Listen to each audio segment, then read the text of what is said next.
har'ammoo jechuudha kasala hidhuu barbaaden jechuudha. Yoo kasala hidha jedhee tanan jechuudha akkanatti yoo gaafa duraa gaafaan hidhu isaa isiniin baasne dhugaa jechuudha jechuun viidiyoo isiniin waraabne inti harki ergitanii na birreen akkasitti dhufantanii immoo hin godhanne jechuudha. Suuqii koon jiru ganaacha ga'e deemee hin bitu jedhe sannafee tanan jechuudha. Rakkoon ga'uu jedha saamunarra darbu wanti saamunarra darbu hin jiru. Humna bistaaliin kun immoo jechuudha. Bistaaliin kun takkittiin jechuudha. Shigii isaa jechuudha. Inni kun birrii 25 jechuudha. Bistaaliin tun jechuudha akkanatti birrii 25 jechuudha.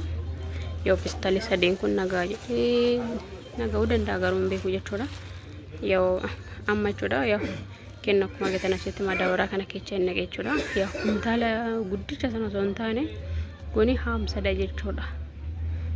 Malatee 50 kiiloo kan qabu sanidha jechuudha madaabaraanii. Sagalee mootii keessa isinitti haasaa jira maaliif alattaan godhachuun mana keessatti hin ga'u deebisee immoo intani na yala ta'a mana keessatti yaa meeshaan illee jira waan ta'eef na yala babbada jedheettan jechuudhaan balbala duratti hojjechaa jira. Asitti immoo yoo warri araqee dhugan manaamin hin jira na kanatti jedheen jechuudha. Sagalee kaasee hin dubbanne jechuudha. Kanaaf ana nuusuusaa jira mana nama mana madaamii jechuu barbaade tananii inna nagaala isiniin gaafanne dhugaa dubbachuudha fi inna kana fakkaataan isiniin jedha yoo isa kana gaafa duraa meeqattan baasee 64 baasee ture jechuudha. Kalee immoo fireen arfan takka haftee turte firee shan hafteetiif firee tokkotti hiikeen yaa waan nama jala walirra godhee fi walirratti caccabe isiniin galee firee san tokkotti san hiikee jechuudha. Bistaalii tokko ishee akkasii kana jechuudha. Ishee akkasii kana hiikee itti daddabalee jechuudha maaliif hin caccabe waan ta'eef caccabeen na yaalaa xiqqaate waan ta'eef innaa akkasanitti jechuudha. Amma immoo isa kana hin beeku akkuma hin gaddaasan yaa gurguddaa qaba. Amma kana immoo nan caccabsa jechuudha. Kana nan caccabsa meeqatti akka ba'u nan laala jechuudha. Bakka simbee meeqa jettan jechuudha otoo hin laaliin jechuudha. Meeqatti hin baay'attanii yaadan jechuudha. Ani gaafa duraa san 64 baasee amma hin beeku. Amma 62 baasuu hin danda'a. 50 baasuu hin danda'a beekamu garuu jechuudha.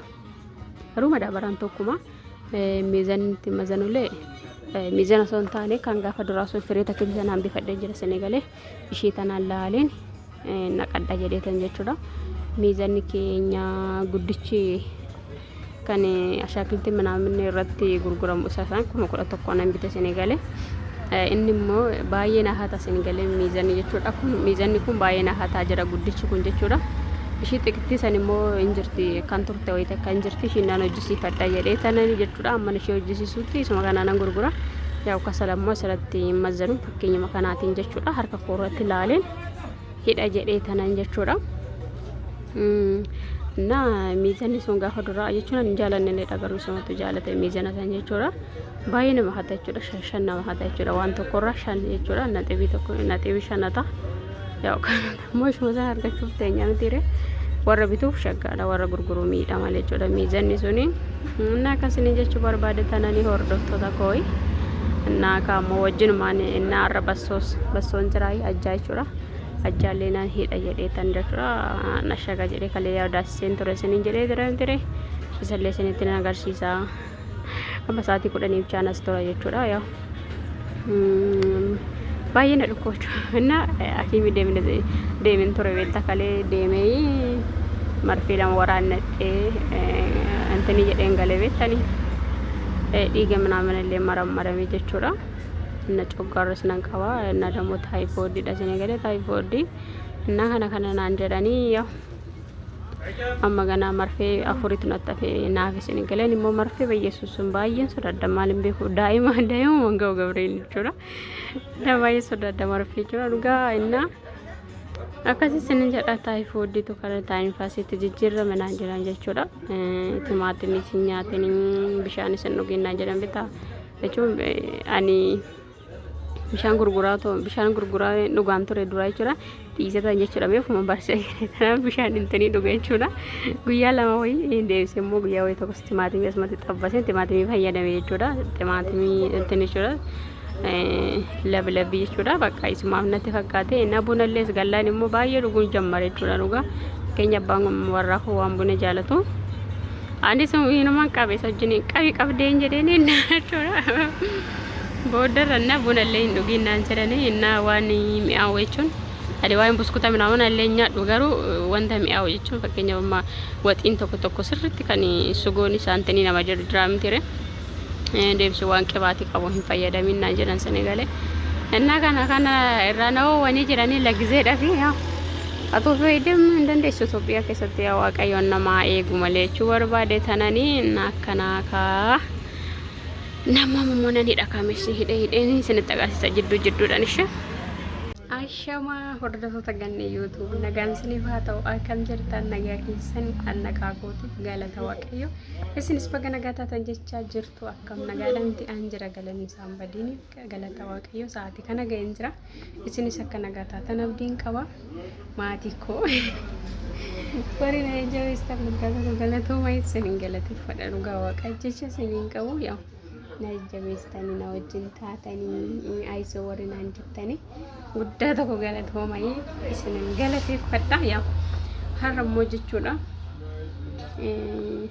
waan jechuun kasala faagaaf kanon kasala hidhuu isinitti na agarsiisne jechuudha viidiyoo isiniin hojjenne baay'een keessan meenuu hojjedhu nuufis gaafa galle barnoota ta'a barbareellee akka tashagdu nutti barnoota nuuta warri jettan baay'ee kechanitu jira jechuudha yaa dhugaadha namni immoo jechuun hamma danda'u jiraamtire hamma dandeetti amma Waaqayyoon waan tokko ibsee fi na agarsiifamtire jechuudha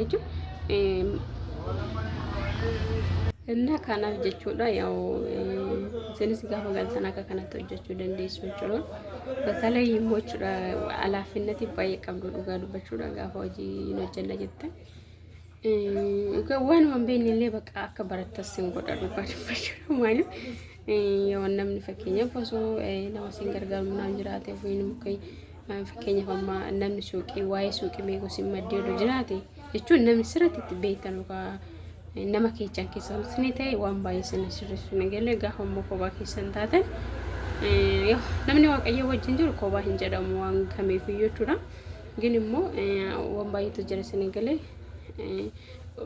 ለምሳሌ meeshaalee fiddana fakkeenya warma bitasanii hamma kanaan yoo irraa fiddan hamma kanaan yoo fidde hamma kanaan gurgurtaa jedhanii sitti mudannoo garuu waan baay'eetu jira Senegalee wanti martuu muuxannoo qaba ግን akka duraati jechuudha amma galata Waaqa maaliif nama dhiba Senegalee fakkeenyaaf wanta suuqii keessa jiru wanta suuqii keessa jiru sammuutti waan hunda qabattee hamma kana jechuun si dhiba jechuudha wanta tokko wanti irratti siif hin barroofne hin jira Senegalee guyyaa lama baay'ee ittini na jedhe jechuudha giddur na jedhe dhugaa Waaqa dubbachuudha inna amma galata Waaqa dubbachuudha amma kamiyyuu waan hundumaa fakkii wanta suuqii kana keessa jira hundumaa saayyoo sammuu keessa hin qaba jechuudha kana mara wanti sammuutti qabattee namni kan fakkii namni macheemme tartiiba sin gaafatu waan tokko keessa waan sa yaadattee akkas jechuun yoo irratti namaaf hin barraa'u dhugaa dubbachuudha waan tokko yoo ta'e malee fakkeenyaaf amma harka dhugiitiin waan ayinata baay'eetu jira jechuudha nama jalaa booda midhaan baay'ee midhaan injira midhaan dheerinaa kan baqa kunni si jala bada Senegalee yoo sammuu keessanitti check godhatanitti jechuudha inna amma baradhee jira galata Waaqayyo jechuun barbaadeetan jechuudha inna kanuma kana afaananii jechuudha waan tokko muuxannoo isinii ta'a yoo galtasinis waan akkasii kana hojjetachuu dandeessanii Waaqayyoon illee sinaa gargaaru jechuu barbaadeetanii hordoftoota koo warri na hordoftanii warri maatii ganni YouTube micayyoo fungeetana warri jajjabeessitanii siniin jira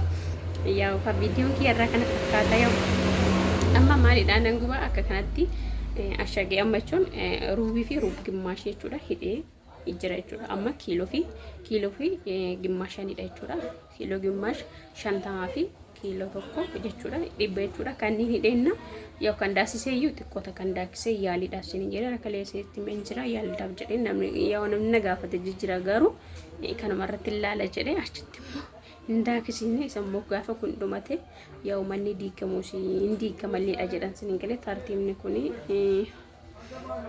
beeku Waaqayyo beeka isallee jechuudha yaa manni lee diigame tokko shidaaksisee teechisuudha amma kana maal ilaala jedhee kana hojjedhe jechuudha inna viidiyoon kiyarraa kana fakkaata dhugaa dubbachuudhaaf akkanuma ammallee viidiyoo kiyya na ilaalaa hin jedha. Anis immoo yaa akkuma kanatti tananii hojiitti waan hojjedhu waan hojuma kiyya irraa jechuudha. Ekileen achi bu'ee ebeleen achi hin bu'ee jechuudha. Wantuma danda'u waanuma waaqayyo waan kamiyyuu waaqayyoota namaaf kenna isin galee hunduyyuu hundi keenyayyuu kennaa qabna jechuudha. Waanuma beeku waanuma waaqayyoon konatti ibsa cubburraan kanafe wanta waaqayyoon hin jaalanne hojjechuun barbaadu jechuudha. Wantuma waaqayyoon jaalatu hojjechuun barbaada isin galee bakka jiraamti hojuma tiyya keessatti waan tokko tokko hojjechuun barbaada. Inna isinis na wajjin taa'in sinin jedha. Yoo isinitti tole laayik godhaa jechuudha. Saskiraayib jechuudha. Warri immoo mana kiyyaaf haara taatan sinin jedha. Inna akkasisin jedha ka jireenyi qormaata qabdi. Galata waaqayyo kalee akka kalee na godhan baay'isuus waan deemu fakkaanne tokko tokko yaa seexanni yoo karaa kanaan karraa sitti cufe jedhe waaqayyoon immoo lama godhin nama bana jechuudha. Waaqayyo galanni haa ta'u hundumaa jechuudha. Galata Sillaasee ana bichalle son taane abbaa warra kullee dura isa dhukkubaa ture jechuudha. Inni kalee hakiimiin deemee kana fuudhee deeme jechuudha. Maaliif akka hin dandeenye waan na beeku osuma ofiisaatiin dhukkuboosatu ana ati deemuu qabda jedha. Deemuun barbaanne dura tawalaan deema malee inti dama haarame jechuudha. Gaafa deemuu qabda jedhee loolee akkasitti hin deeme jechuudha. Yaa innis immoo har'a deeme inni akkasitti lamaan keenya iyyuu akka mamne amma kiniini ani mucoo garan qabante na akkasitti marfee jechuudha. Marfee afur fi an kalee lama fudhadhee tokko fudhadhee yoo marfee shantu nu ajajame jechuudha. Na akkas jechuudha. Na galata waaqayyooti Sillaaseen galata argatu hundumtuu yoo waaqayyoof wanti dadhabame tokko hin jiru sinin jira. Na nagadhanna tura bye bye. Kanaaf hordoftoota akka jechuudha. Yaa xumureen jira hidhaasaa jira. Ani akkuma hin gaddaasan 64tti ba'aa jedhee eegeen ture 64tti hin baane yaa eega bitamee illee ture jira isin galatti qoshi amma taa'e saniif caccabe natti fakkaate yaa eega bitamee ji'a tokko akkas jechuudha. Latti sanitti kan bitee hidhee 64tti ba'e kanarraa immoo 50tti ba'e jechuudha. Firee 50tti ba'e kun kan amma jiru kun kaartoonii keessatti naqee hawaalattan baasii waan ta'eef kun firee 20 jechuudha. Kaasii kun immoo firee 30 jechuudha. Walitti 50 asitti immoo kun hidhaa diqaaqee isaa immoo pistaarittaan irraa naqadhe jechuudha. Yaa manaaf diqaaqinnaa ta'a jedhee jechuudha. Yoo ni hidhu diqaaqee sitti naqeetu mana jajjabaa sitti naqee hidha jechuudha. Yaa waluma keechanidha. Nakin asitti immoo amma isa jammaree intani fixee warrannaan jechuudha. Kasala xumuree nani kanan hojjechaa jira jechuudha. Kun immoo ishiin tuni nama ruub gimmaashidha jechuudha.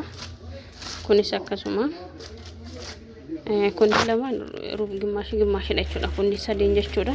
Tunniin immoo tuni ruub gimmaashidha. Sunniin immoo ruub gimmaashidha jechuudha. Kun yaa kiilooni 170 yaa kan fide jechuudhaani 170 jedha jechuudha. 170 nu fide ganaan herreega isaa hojjenna jechuudha. Yaa kan daakame wajjin hin jedhee jechuudha. Warwaadee tana jechuudha.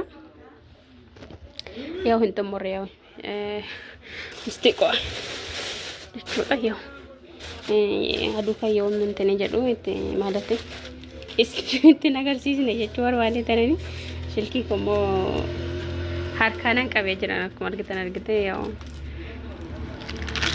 intiniif hin gashine jechuudha. Na bira hin jiru obbo jechuudha. Na baay'ee tokko dhugaa rabbiin na ganama immoo akkuma carraa maal akka ta'e beeku daabboof shaayii nyaadhe jechuudha. Nam baqa coggaadhaan na gubaa jira dhugaa waaqa dubbachuudhaaf hinjaanii duraayyuu hin danda'u jechuudha. Daabboo fi shaayii walirratti hin dhugu jechuudha. Yookiin immoo daabboo barbaree nyaatanii nam tokko shaayii kan dhugu jira Senegalee. Ani immoo waan akkasiisan hin danda'uuti jechuudha. Har'a akkasan godhe jechuudha. Bakka hojii kanneen xumuradha jedhee jechuudha.